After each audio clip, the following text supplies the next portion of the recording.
from New York is recognized for 5 minutes on the amendment. Thank you, Mr. Chairman. According to my friends across the aisle, the purpose of this bill is to promote energy security and lower costs for consumers.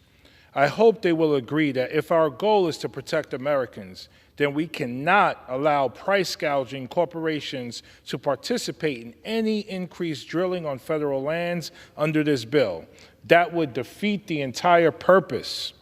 My amendment to H.R. 21 simply says that if you price gouged the American people last year, you should not be allowed to participate in a plan whose goal is to reduce prices and promote the public interest.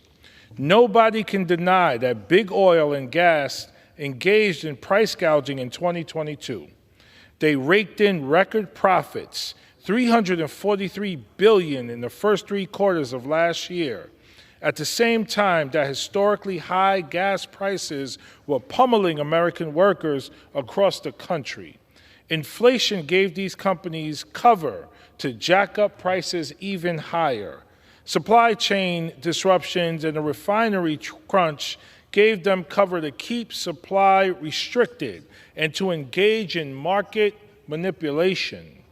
This is not my interpretation. This is what they broadcast to their investors.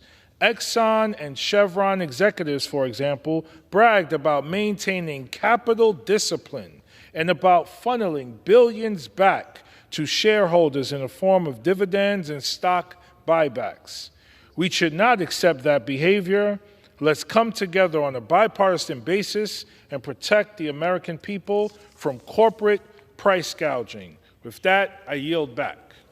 The gentleman from New York yields back time on the amendment. For what purpose does the gentleman from North Dakota seek recognition? Mr. Chair, I rise in opposition to the amendment. The gentleman is recognized for 5 minutes as opposition. Mr. Chair, H.R. 21 is about strengthening the SBR by requiring any non-emergency use to be accompanied by a plan to produce American oil resources.